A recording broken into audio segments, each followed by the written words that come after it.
Hello, everyone, and welcome to this month's installment of Knowledge at Noon. My name is Rachel Greger, and I'm the collections manager here at Historic Columbia. HC is excited to provide educational programming regarding Historic Columbia sites, events, community partnerships, and projects. This monthly program shares more about the history of Columbia, the history of South Carolina, and information about Historic Columbia's educational and preservation efforts. Throughout the program, please utilize the chat feature at the bottom of your screen to comment, respond, and ask questions to our presenters. We will conclude today's program around 1 p.m., and we hope to provide time at the conclusion of the presentation for any questions. We will be hearing today from Historic Columbia's Curator of History, Rebecca Woodruff, and University of South Carolina's Distinguished Professor of History, Mark Smith. Over the past year, the two have worked together with a team of researchers to reinterpret a portion of the Robert Mills House.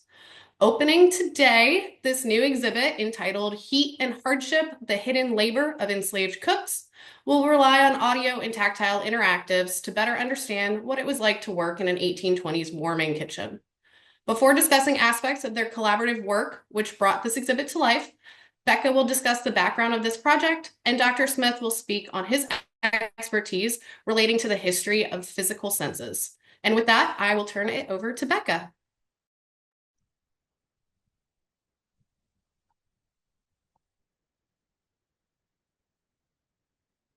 Thank you, Rachel. Can everyone see everything okay? I'm going to assume everyone can hear and see unless I hear otherwise. So thank you everyone for tuning in, and thank you, Rachel, for the lovely introduction. Today, we are going to be talking more about the Robert Mills warming kitchen, and with that, I want to provide more context about the Robert Mills house as well. So the Robert Mills house was built in the 1820s by architect Robert Mills, and he built this estate for Ainsley and Sarah Hall. However, Ainsley died in 1823 before he had the opportunity to live in this house with the people that he enslaved. And so the Robert Mills House went on to serve many different purposes and serve many different lives, predominantly as the Columbia Theological Seminary and Columbia Bible College. And it is with that that we want to be able to address the many phases of this home's history. But before we jump more into this, I do want to say a big thank you to South Carolina Humanities, who funded this project and who support organizations like Historic Columbia in creating content that engages and enriches the stories of the people who've lived in South Carolina and sharing that with future generations as well. So we do want to say a big thank you to South Carolina Humanities. So part of this project that we're working on right now stems from our early history as an institution. So Historic Columbia was founded in the early 1960s as a way to preserve the Robert Mills House, this building that we're talking about today. So as I mentioned, this structure served as a Columbia Theological Center and then a Bible college. And then when these institutions left Columbia, there was this risk of the building being demolished. And so a group of preservation-minded individuals came together and founded Historic Columbia with the intention of saving the Robert Mills House. Following that, the museum opened in 1967 as a historic house museum, and the interpretation that we see today draws heavily from the sources that our early founders were using in the 1960s. Since then, Historic Columbia has grown to steward an additional 4 historic house museums and properties. And over the course of the last 10 years or so, Historic Columbia has sought to rethink the way we reinterpret each of these house museums. So beginning in the mid-2000s, Historic Columbia reinterpreted what was formerly known as the Woodrow Wilson family home and thought more about what this house could be used for in terms of thinking about the entirety of the museum of the Reconstruction era and thinking about the contributions of Black members of our community during this time. More recently, we've also opened Majeska Simpkins' home and have utilized this as a space to talk about our civil rights movement within Columbia and the impact that Majeska Simpkins has had within Columbia and South Carolina. So now the last space that we are seeking to reinterpret is the Robert Mills House. And so as we sought to think about what does this look like, how can we tell more diverse stories and more enriched perspectives, Historic Columbia hired a nationally renowned exhibition design firm, Healy Kohler Design, to help us think through what this could look like. So we partnered with several community groups and institutions, brought in a series of community stakeholders for listening sessions to think, how can we rethink the entirety of Robert Mills, keeping things that are working well and identifying areas for improvement. And through a series of conversations, Historic Columbia and Healy Cooler Design came up with a plan we call a witness to many lives, so that we can address these many different periods of this home's history.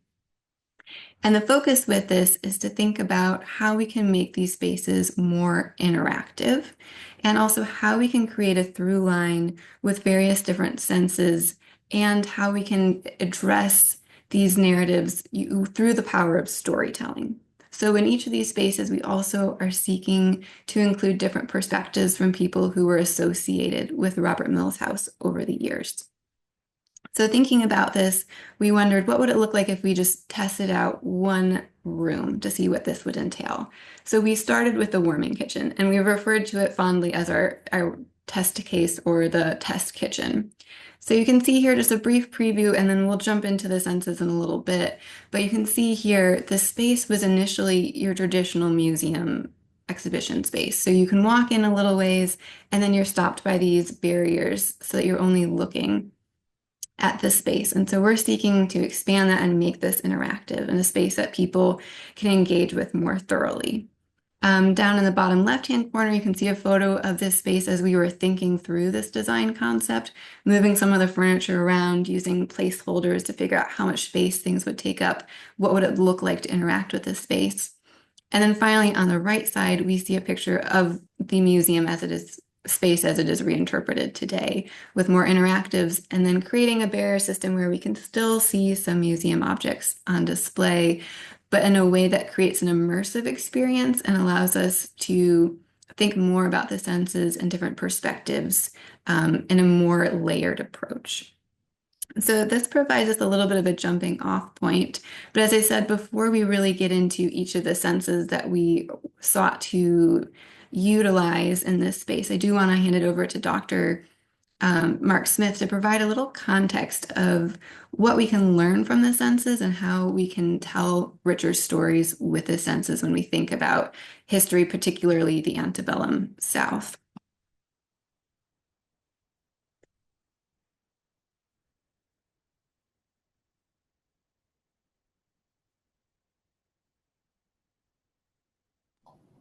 Thank you, Becca. That was a really fabulous framing of this project.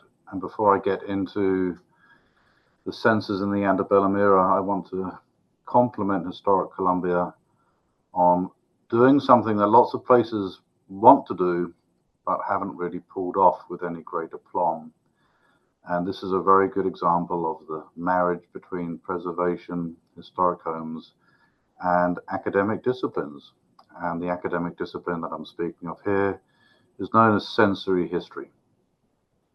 And for over 20 years, I've been involved in helping restore the senses of the past in their full texture. So let me give you some examples of what that means and where it's coming from.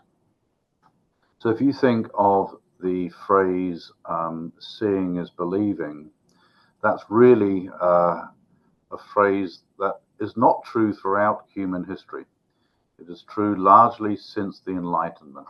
And the reason why the Enlightenment empowered the eye and put the eye as the number one sense is because the Enlightenment championed those technologies of seeing: spectacles, electric street lighting, gas lighting, telescopes. All of these things gave rise to the conceit and the idea that only sight was the true producer of knowledge. But if you go back, you find that sight isn't the only way that knowledge was produced or verified. The original iteration of seeing is believing was longer. It was a medieval saying, and the medieval saying was seeing is believing, but feeling's the truth. And what that meant was that knowledge and perception was as mediated by touch as it was by sight. So what we have to do here as historians is step outside of the conceit of the Enlightenment and remember that people experience, just as we do, the world in all of its sensory glory. So sensory history attempts to recover the smells of the past, the touches of the past, the tastes of the past, what it sounded like. And by doing that, we recreate and get a better sense of what the texture of the lived experience was. Now, critically, as an historian, you have to place this in context. So you can't say that all smells in the past are the same as they are today. You can't say that all sounds had the same meaning as they are today. For example, if I were to ask you, what does a tornado sound like? You would probably say it sounds like a freight train. Well, there have always been tornadoes, and in 1500, a tornado couldn't possibly sound like a freight train because they didn't exist. It was a sound of God's wrath or something like that. So that's the importance of context here, and that's what Becca and I have been working on in an effort to get to the contextual meaning of some of the senses that would have been apparent to this particular constituency in this warming kitchen in the antebellum period. And this requires not just a careful forensic reading of the sources, although that's very important, but also a sort of imaginative capacity, right? So sensory history doesn't really say that it's recreating the past exactly as it was. We don't think that's possible, and we don't really think it's desirable.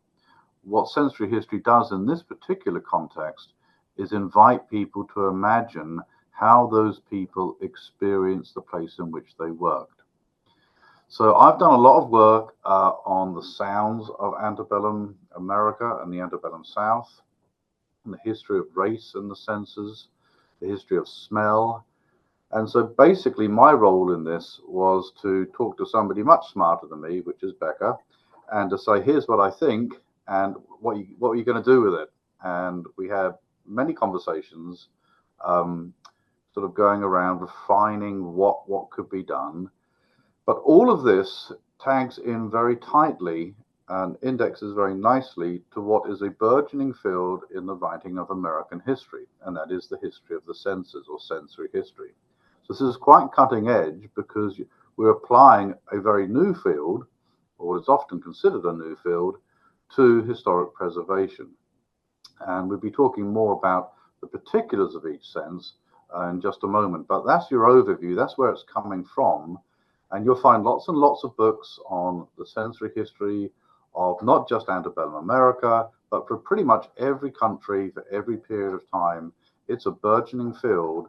And what you're getting to see here at the Robert Mills House is the application of some of that scholarship to the lived experience in a warming kitchen in the early part of the antebellum era. Thank you, Mark. I think that is a great way of introducing the concepts. And I appreciate that you start by discussing the limitations of trying to recreate a moment that no longer exists. And that was something we talked about on our very initial walkthrough, and we were thinking about the fact that the Robert Mills House did not function as a single family home. And so we talked about how that actually was freeing Historic Columbia to be very intentional about the stories we were telling without falling into the pitfall of trying to recreate something that we can't create at this point. And so I wanted to start by talking about the sense of sight, as that is something that museums have historically relied on. And to be fair, Historic Columbia primarily relies on a sense of sight. We're stewarding 5 historic house museums that are filled with delicate artifacts. And so I think that as a field, historians and museum curators have relied heavily on how we can piece together stories with sight. But you talk about in a sensory history manifesto that there are ways in which that is successful, and that there are also limitations of relying too heavily on the sense of sight. Could you speak more to that?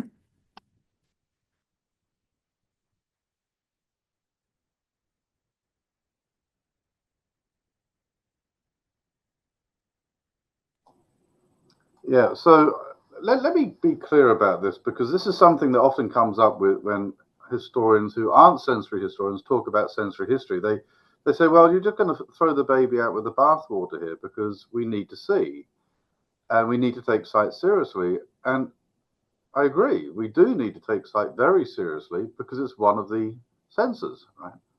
I think what we're trying to do here is get away from it being the only sense, and that has that the idea that you read the past through people's eyes has been it has been the default way of writing history, and probably the default way of presenting historic homes, right? And it makes perfect sense. Of course, it makes perfect sense. I mean, look at these pictures, look at the rooms, look at the architecture.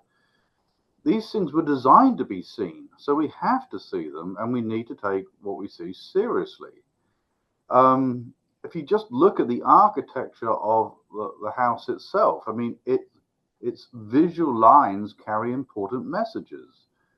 Lots of plantation homes do this too, but you have your columns, and the columns are visually situated and evenly spaced. This is about visual balance, about symmetry and order. This is about a permanence, right? If you look at the Robert Mills house, it says, I'm going to be here for a long time. And that was precisely the intent of people who built it, right? This is a claim on a land and a space, and is designed to establish a sense of hierarchy between those who are enslaved and those who are not. So looking and seeing is critically important. So I don't want to dismiss it. I'm trying to add to it, right? And it's not just what you see, is it? I mean, it's what you don't see. And so if you think, when you go into this room, it almost becomes, well, to me anyway, as I walked into this room and I'm coming down the stairs and it's on the left, it almost catches you by surprise because it's kind of nookish. It's not designed to be a visual centerpiece of the house. It's kind of tucked away, right? It's like the engine room of a ship. It doesn't take visual center stage, and that's again by design. This room here is designed to prepare food for other people to eat. And it's not that it's unseemly necessarily, but it's the kind of hidden engine of the house where you don't want the public to see it. And it's precisely that you don't see it in an obvious fashion, that you have to ferret it out and look for it, that I think tells you a lot about not just what you see, but what you don't see and what people at the time didn't want you to see. So I suppose, Becca, the point is that sensory historians have to take sight seriously, not least because sight is also an invitation to engage sensorially in that very space. So as you see the table, you see the things on the table, that of course invites touch, and it could invite smell. The very acoustics of that room are seen as well as heard, right? So the sound bounces off that floor. You can see that it's a hard floor surface, and you're also going to hear it. So the trick here is when you enter that room, you're going to see what people wanted you to see, but you're also going to experience it in a way that's not exclusively visual. And this requires a kind of imaginative capacity on the part of the person entering that room for the first time and thinking, I see these lines, I see the size of that window, I see how much light is being let in, I see that it's underneath the house, I see that it's tucked away, I see that it's largely invisible, but it's also asking me to do other things with my senses. And that's the kind of invitation I think that you're offering. Thank you. Yeah, I do appreciate that. We are trying to create a space that, as I mentioned, is immersive by keeping some of our collection on display to help create the sense of the space. But we are trying to create a space that is minimizing other distractions so we can rely more on our senses and we can take in what we're looking at or touching or smelling. And so I think one of the ways we tried to do this from the outset was to think about what sort of technology we'd use in this space. And so with this new tour, we've introduced a set of technology that's from the Netherlands called Guide ID. And you can see what looks kind of like a remote control here in teal. This is a tool that we refer to as a wand that allows people to scan a panel. We have panels throughout our space that look very similar to this, and allows people to scan the audio symbol and lift the remote or the wand up to your ear and hear a different perspective from the past. And so we worked with a series of voice actors who have recorded sounds and recorded instances and perspectives that we can hear throughout the space that tell different perspectives and stories. And coming into this, we wanted to be very clear that these are stories that we have created weaving together a series of primary sources. So these are not just one single person's perspective. We're drawing from various sources to create this story and to bring things to life for our visitors, so that they can be hearing and still looking around or still interacting with something with fewer distractions. But in mentioning that we're using these primary sources and weaving these stories together, we also have to acknowledge that, as you mentioned, there's also these limitations and an absence when we're talking about these spaces, especially spaces inhabited by enslaved people. And so, as this is the central component of our interpretation in the ground floor and in the warming kitchen, or the kind of the engine room, as you describe it, we were thinking about how do we bring these stories to life without having all the information on these people like we do on so many other people like Robert Mills. We know so much more about him than we do know about these people who kept these estates running. So what we do know about the people enslaved by Sarah and Ainsley Hall comes from an inventory conducted at the time of Ainsley Hall's death in 1823. And this inventory includes the names of 11 people that he and Sarah enslaved. And on the very last page, 7 of those people are willed to Sarah Hall. And their names are listed along with their approximate ages in December of 1823. But other than that, we don't know much else about these people, what their hopes and their dreams are, what sort of work that they completed on a daily basis. Much of that is lost to us. So we were trying to think about how we can use what information we have to bring these stories to life. And so we worked with Furman Fortner, who works out of SCETV, to bring these stories to life with silhouettes that bring dignity to their appearance and help us imagine what some of the things that they did in a space similar to our warming kitchen on the ground floor of the Robert Mills house. So we created these silhouettes, and then we also have this projection that plays at the bottom of the stairs. So our guests will still get to tour the main floors, still see, our more extravagant museum object items, and then descend down the stairs, and you're greeted by these shadows moving on the wall that are our interpretation of the people who would have been working downstairs in this hallway. And so we're trying to rely on this sense of sight to create this immersive experience where we can really envision the people who would have been in this space, and then try to identify, okay, this looks an awful lot like a cook, and then looking at our panels on the side and saying, okay, this might be someone named Lydia, and just trying to put a human cost to the institution of slavery in this space.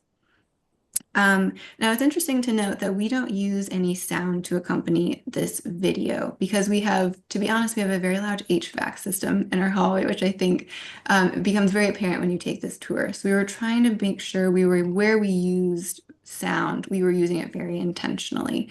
And so we do use that, as I mentioned, with our guide ID ones, and I'll talk about another instance where we're using sound. But I also wanted to think about where we drew our inspiration for the various soundscapes that we incorporate in the warming kitchen. And Mark, when you wrote in Listening to 19th Century America, you kind of parsed apart some of the sounds that would have been significant in the antebellum period. And you talked a little bit about your sources, what these sounds entailed, but also how they varied based on seasons or the time of day. Could you tell us more about some of the significant sounds of the antebellum period and what sort of sources you were using to piece these soundscapes together? Yeah, so the sources that I used were utterly conventional sources. I mean, one of the assumptions is that you can't do an acoustic or acoustomological or sound-based history prior to the advent of electromagnetic recording in the 1890s and 1900s, because you don't have access to those sounds, right? That's the assumption among historians. But I really don't think you need to have an actual recording of a plantation from the 1840s to understand what it might have sounded like and to whose ears, right? So people can hear the same sound, but it will have a radically different meaning. And you can access that through primary sources. You just have to read a lot of them. So if you want to hear what the Old South sounded like, you rely on travel accounts. That's what travelers heard. You rely on plantation letters and documents. That was what masters heard. You rely on slave narratives. That's what they heard.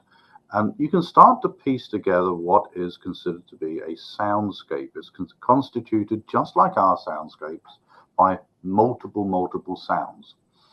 So if you persevere enough and read enough, you can get a sense of what a place at a certain time sounded like.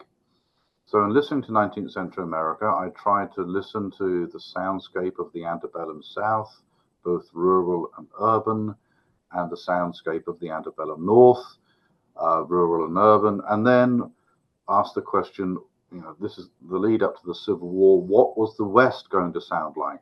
Was it going to sound Southern, and was it going to sound Northern? And by that, I don't mean accents. By that, I meant each section had its own soundscape. So for the South, the soundscapes were made up of many things that were quite distinctive, including, for example, the plantation bell. The plantation bell was terribly important, and even though when the bell rang, it had exactly the same decibels that everybody heard, it meant something different to each constituency that heard it. So from an overseer's perspective or a master's perspective, the bell was almost bucolic and romantic. It ushered in the beginning or the end of work. They associated it with church bells, that people are being called. It was that kind of pastoral soundscape that slaveholders loved to create.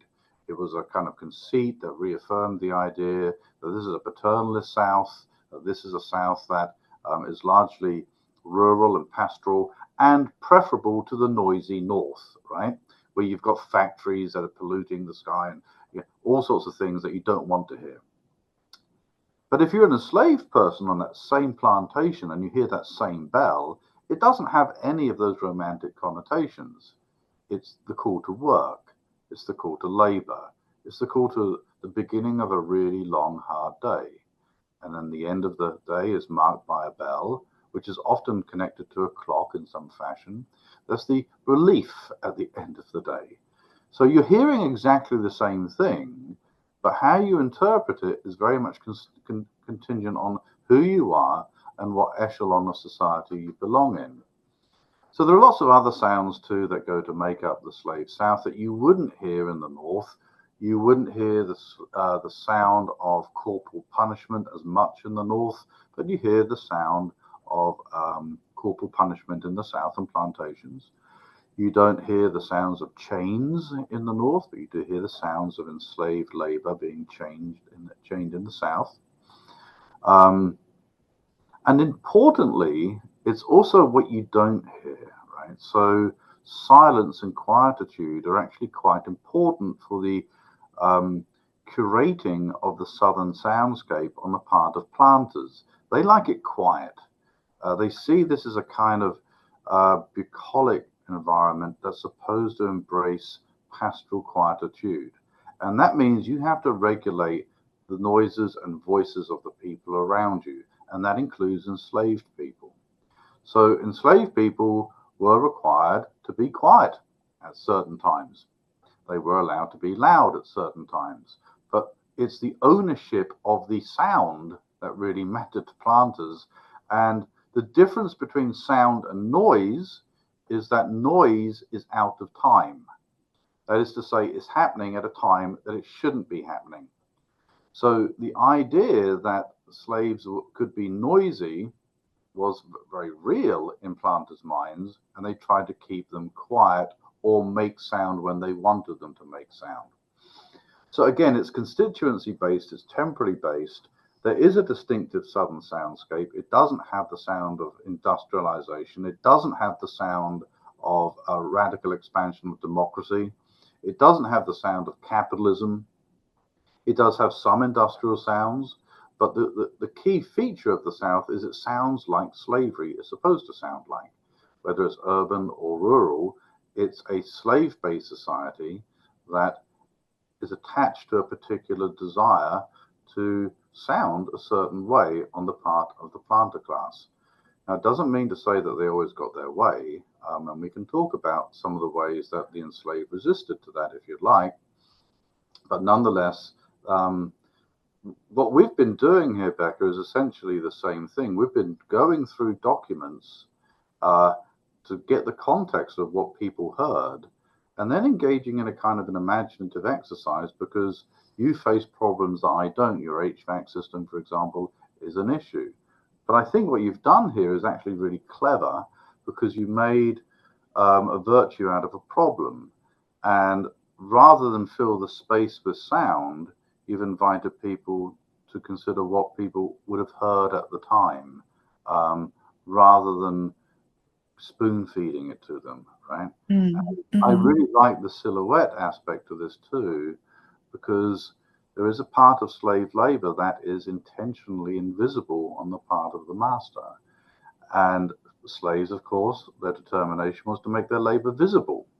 And here you have this kind of halfway tension between here's my silhouette, but you can't see me.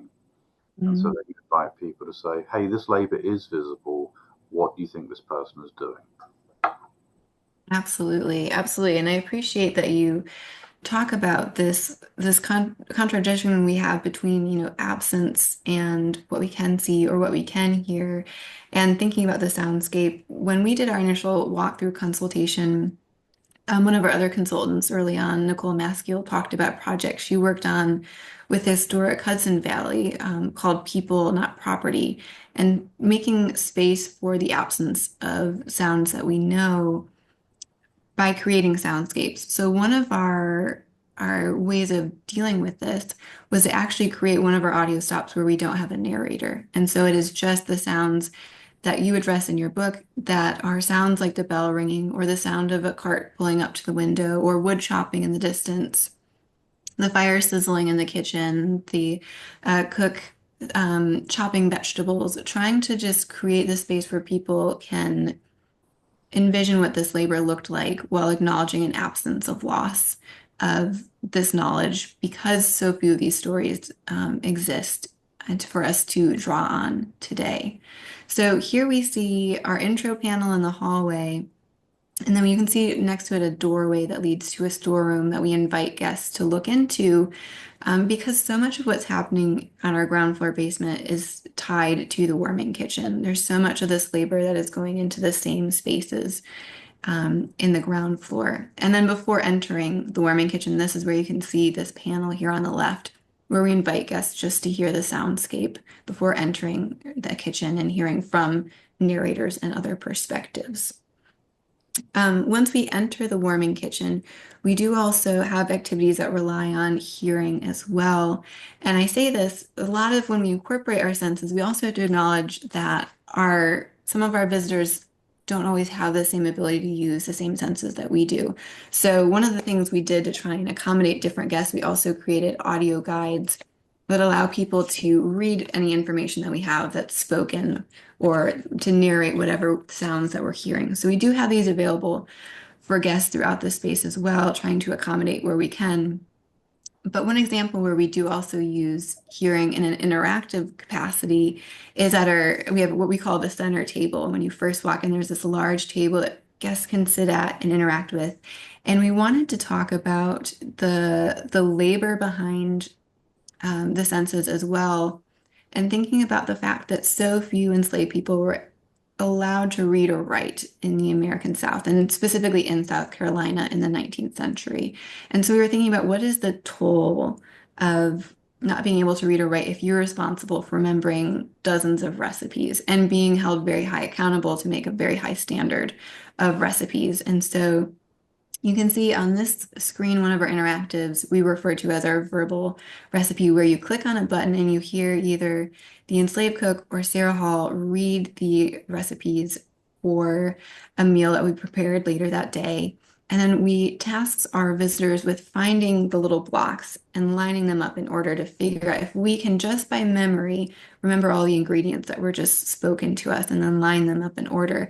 And it's proven to be a fairly difficult activity. We have a seventh grader here. We have Charlie, you can see, testing out some of these activities. And it took him a couple tries to figure out all the ingredients, both because you're responsible for remembering a lot, but also, trying to figure out what does some of these things look like? What are you envisioning a cook having access to? And we've created different levels of difficulty here, recognizing that it is a difficult activity. So we have an easy, medium, and hard activity here. But we wanted to create space to talk about not just, okay, it's difficult that you don't know how to read or write. You're not allowed these very basic human skills. But then what does that mean for your ability to remember other things that are important to you personally if you're so caught up in remembering these other things for your enslavers. So this is one of the ways in which we also tried to create this interactive component with hearing. Now, I'm acknowledging here we're using these little blocks with different ingredients on them. But we weren't able to, of course, use food that people can actually eat in this space. There's all sorts of safety concerns of why we can't have food out on a table for our guests to interact with or to eat. Um, but we still wanted to think about this in our museum interpretation, and we address it a little bit in a cabinet display, which I'll talk more about. But our inspiration for this conversation actually came following our walkthrough together, where you and Nicole talked about the psychological price that many enslavers paid. And you also refer to this in The Smell of the Battle and The Taste of the Siege. And you refer to this price that enslavers paid as being measured in fear and jitters, which I think is really powerful to think about the concerns an enslaver would have about what's happening in the warming kitchen, where cooks had access to sharp implements or had access to other chemicals that could be put in the food, such as, cleaning agents, things that were used in silver polishing, things that were used for pesticides and whatnot. And thinking about having all these things in close proximity and thinking about the different power dynamics that are at play within a space like this. I was wondering if you could speak more to that concept of that psychological price and why, in the grand scheme of things, why we don't see more acts of violence. Why do historians of the antebellum era think that is? Why is there so few instances? Yeah, that's a really good question. I'll try to answer it. So the trick is here, you have to peel back what the masters are saying publicly about their world, right? And keep in mind that Southern slaveholders, beginning in the 1830s especially, but also before, are under this constant onslaught of attack by abolitionists. They're calling slavery immoral, inefficient, that it should be banned either gradually or preferably immediately. And so masters respond to this critique by adopting what they call a pro-slavery ideology, a defense of slavery. And one of the ways in which they defend slavery is to talk about how paternalistic they are, their family black and white, that these are knitted together, that their enslaved people are just really an extension of their family. That's the rhetorical positioning, right? Because they have to have it, and that's how they present it. But if you strip away the rhetoric, if you just begin to peek behind the curtain, especially at certain times, you'll find a society that is nervous, that is worried, and that is always on the lookout for acts of resistance that could be very damaging to masters and mistresses. And I think that's a constant fear, but I think it's especially prevalent after slave insurrections and at the beginning of the American Civil War, the lead up to the Civil War.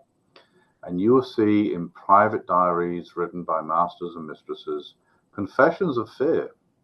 They're not just jittery. I think that they're actually kind of consumed with worry about what could they do to me. And the kitchen is a very powerful site of resistance if you think about it, because as you said, it's littered with sharp objects. It's littered with things that you could put into food that could conceivably damage or kill the person you feed the food to. There are all sorts of potentials for revolt and resistance. Now, why don't we see more of it? And I'm not sure that we don't really. I just think that so much of this goes underreported, because to report it is actually to sort of percolate the fear and make the fear spread. And it's like slave insurrections. Newspapers often didn't report them very much, if at all, because they didn't want to populate the fear in a broader sense. I suspect that there were various forms of resistance in the home and in kitchens that didn't really make their way into even private correspondence sometimes, because that would have been a confession, both personally and within families, that the pro-slavery ideology, the paternalist conceit, was a failure. It would have been exposed for what it was. Now, did enslaved people have lots more opportunities that they could have used to resist and poison? Undoubtedly. But bear in mind, the punitive structure of the Old South was extremely harsh. And you will be punished harshly if you are caught doing this. You will probably die. So there's a lot at stake here, is the point.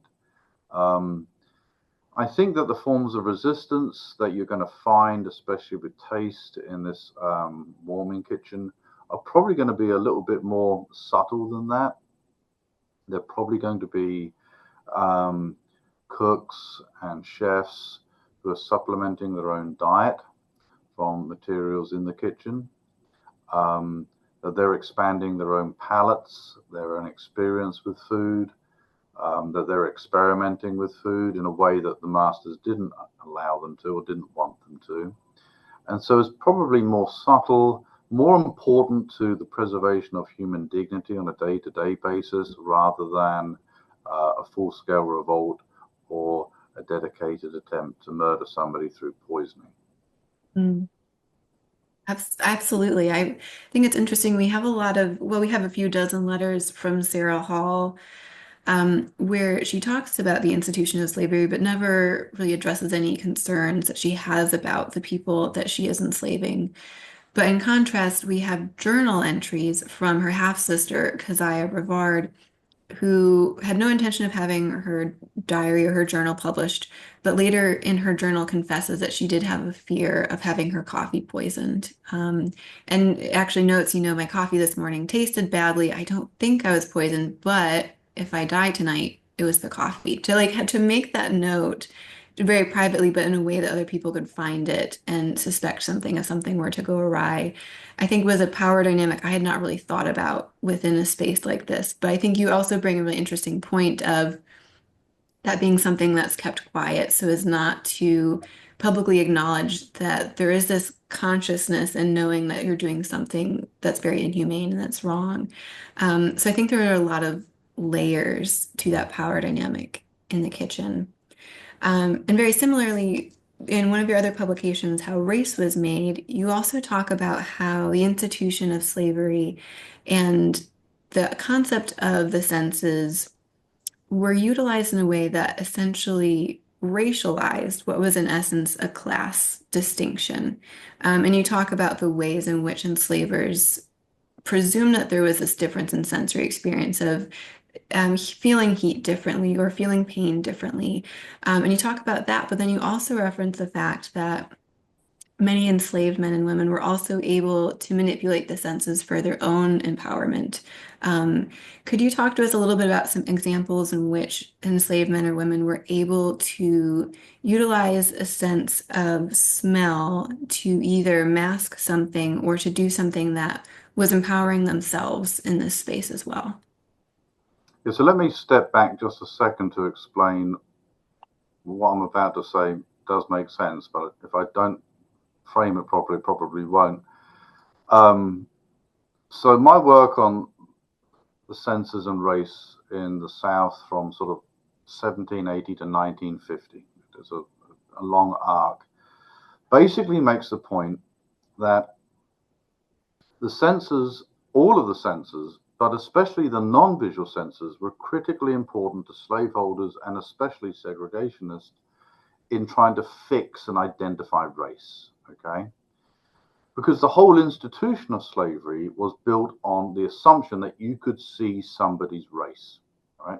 If you're black, the assumption was that you were enslaved. If you were white, the assumption was you're free. But by the end of the antebellum period, slavery becomes visually unstable. You've got essentially enslaved people who look white.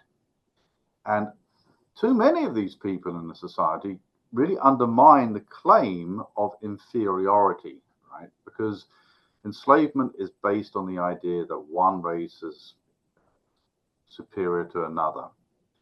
So you can't use your eyes to fix race by the end of the antebellum period. So you have to use the other senses to fix it, right? So you use the sense of sound. Oh, I can hear somebody's race.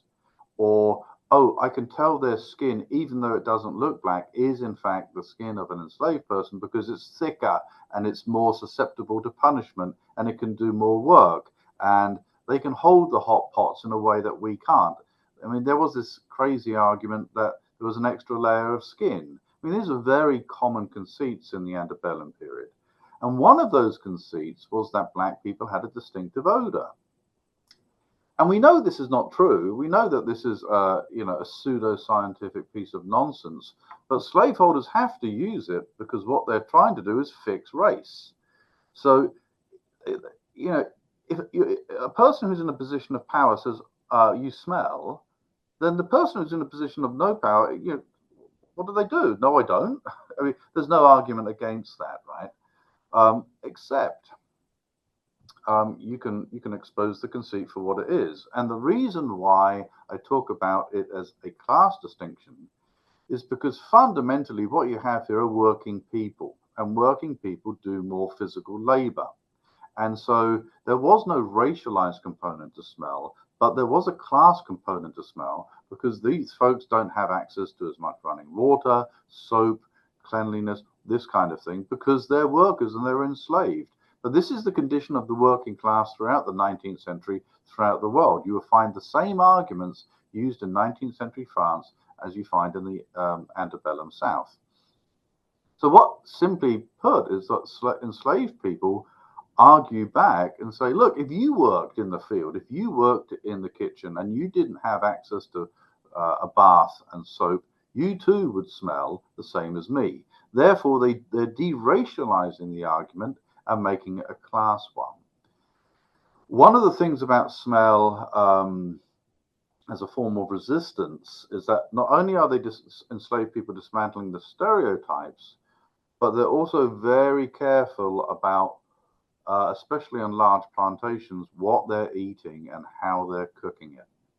So, as is well known, enslaved people were given rather meager rations, right? They weren't given, chickens and things like this to eat. They were given fatback.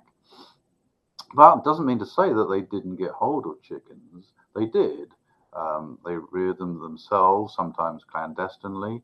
They bought them, they acquired them. But they weren't supposed to be eating them. And so they had to be very careful about how they cooked it, because if they fried it, for example, it has a long olfactory signature that can be smelled from miles away. So during the antebellum period, you find enslaved people on plantations cooking chicken, but they do it at a great distance, and they don't always fry it. They sometimes boil it, which is less olfactory. So they're using olfactory signatures, olfactory maskings, as a way to hide what they're doing. Interestingly enough, when freedom comes, they're free to cook how they want for themselves, right? So it's an interesting form of resistance. You're probably going to see it and kind of tag into it in this warming kitchen because they're told to cook things in a certain way. And think about the temptations involved in that. You know, you want to test that, you want to taste it too, but you're not always allowed to. So smell especially operates as a form of degradation by masters, as a form of resistance by the enslaved, as an intellectual kind of counterpoint to the pseudoscientific argument that there is a racialized smell. And enslaved people do a very good job of countering that. And you can find that counter in all sorts of slave narratives where it says it's simply not true. This is really just a class distinction more than anything else. Mm. Yeah, I think that's really powerful, the way you're thinking about the different layers of smelling. And we talked about when we walked through the warming kitchen that today it smells, honestly, it smells a little like crayons. And today it also smells like cleaning supplies because we've done a really good cleaning of the warming kitchen prior to the reopening. But it smells like crayon because we have brick pavers that have a very crayon-like scent in there.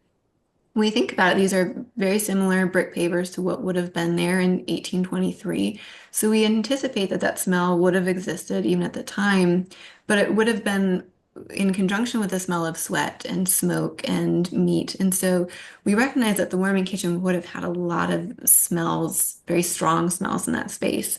And again, thinking about people's sensitivities to smells and allergies and trying to create opportunities for people to opt in and out of our interactives, we recognized we couldn't try and recreate some of those smells or try and utilize some of those smells.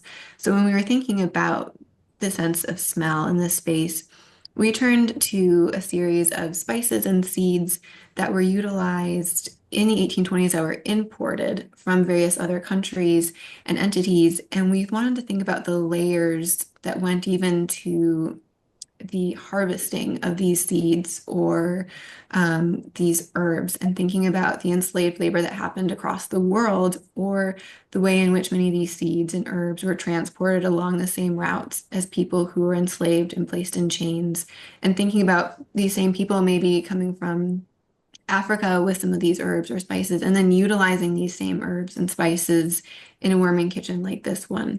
And so trying to create these layers within this narrative that expands beyond the American South, but still becomes very relevant to the story of Columbia and Richland County. And so part of this interactive, you can see one of our other consultants, Dr. Jill, found here in the bottom left-hand corner of these photos. And you can see our team testing out this interactive where we have these spice tins that people can twist and smell and try to identify what scent is coming from the tin. So is this a coffee bean? Is it cinnamon? Is it clove? And then placing it on the map, figuring out where it belongs, maybe checking the answer on the bottom of the tin, and then learning more about how these items came to South Carolina, were imported through Charleston.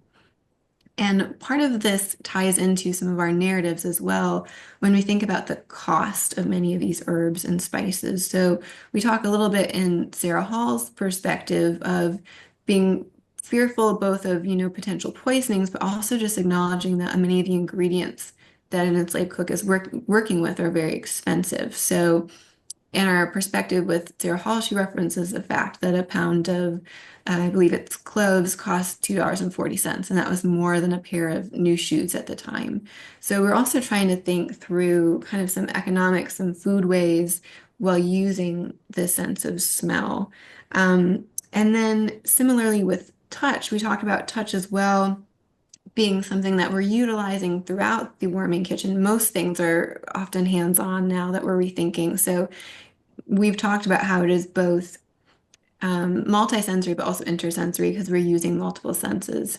But when we were thinking about the kitchen, we were also thinking about, okay, it would have smelled very smoky. There would have been very unpleasant. It would have been really warm as well. And it would not have been a very comfortable space. And you addressed this a little bit at the beginning by talking about standing on these brick pavers frequently. But it's worth noting that when our visitors come through the house museum, they're touring upstairs first and they're seeing these carpets and drapes and cushion furniture. And then they come downstairs to the warming kitchen and it is devoid of all of these creature comforts. And there's this great absence of these same items. I know we're running low on time, but could you speak to, before we take some questions, what the absence of these creature comforts tells us? And what is this concept of comfort? What did that entail in the 19th century? What do we know about how we think about comfort and how that has changed? Yeah, so briefly, the revolution in the idea of comfort comes from the 18th century, largely from elites, and then it disseminates to the middle class. And comfort is going to be multisensory. So comfort is about how things feel in particular, bodily warmth, and also quiet, right? So carpets keep things warm in a cold environment, but they're also soft to touch, and they also mute the sound, right? So they're less loud. So drapes do the same thing. So when you find drapes, velvet, furniture, carpets, all of these things create comfort to the touch, but also to things like sound. They mute the room, they keep it quiet. Now look at these pictures, okay? It is hard. Those surfaces are hard. They are hard on the skin. They are hard on the knees. They are hard on the hands. But they're also hard on the ear, right? This is going to be a much louder room than, say, the room upstairs from it, a living room that's got carpets and drapes. Think about the sound of chopping and how it's going to resound. There's nothing to absorb those sounds in this room. It is a stone floor. Those sounds are going to bounce off that onto the brick wall. They're going to bounce off into your ears. There's absolutely nothing that's absorbent here. It is raw, and it sounds cold, even though it could be very hot, and it is very hot. We know that, but acoustically, it's raw. It's in your ear. And this is the definition of the absence of comfort in the context of the antebellum period. Mm-hmm. Wealthy people would not have identified this as comfortable. What they're perfectly happy with doing is having their enslaved labor work in that environment. Mm-hmm. Absolutely. And we want to invite guests to kind of just get a small glimpse of that. So we have on the left, we have a photo of a flower bin that's within our museum collection that we can't reach out and touch because it is something that we are preserving for future generations. But to try and help people understand what it would have been like to interact with something like that, our director of buildings, Kevin Jennings, made us this interactive flower bin where someone can actually, kneel at the angle or bend over this flower bin and knead some dough in a silicone bag and just try and feel like, okay, for a minute, if I'm doing this for a minute, is this uncomfortable to me? Think about doing it, for hours at a time. So we're trying to create these experiences where you just get a glimpse of what this would have felt like. And I know we really struggled with thinking about how we can allow our visitors to experience the temperature of how hot and how unpleasant this would have been. So we did create an interactive that just helped people to think about how hot Columbia is today and how working in a really hot environment how much if you add 25 degrees for a kitchen and moving your body around and having more than one body in a space, how hot something would have become. So it's something we also wanted to address as well in this space. And it's one of those components where I think we had a lot of other ideas that we think would have been more impactful, but we were worried about, the safety of our guests, the safety of our collection. And so this is one of the ways in which we really value feedback. So we hope everyone who's on the Zoom call will come and visit and tour the experience. And we hope you'll take our survey at the end because we want to know what's working and what we can improve on and what we can do differently when we reinterpret the rest of the museum and build out this test case. So I think this is one of our instances where we want to know, is this impactful enough? Is there a different way of interacting or utilizing a sense that will have a bigger impact for us? Before I turn this back over to Rachel to wrap us up, I do just want to say thank you again to everyone who's contributed. Thank you very much, Mark, for all of your insight. We've so enjoyed working with you and we've learned so much from you. There's also been a host of other people who've made this exhibition possible. This does not happen in a vacuum. So thank you to everyone who's contributed and provided insight and hard work. And I also want to thank once more South Carolina Humanities for their funding. This project would not have been possible without their support.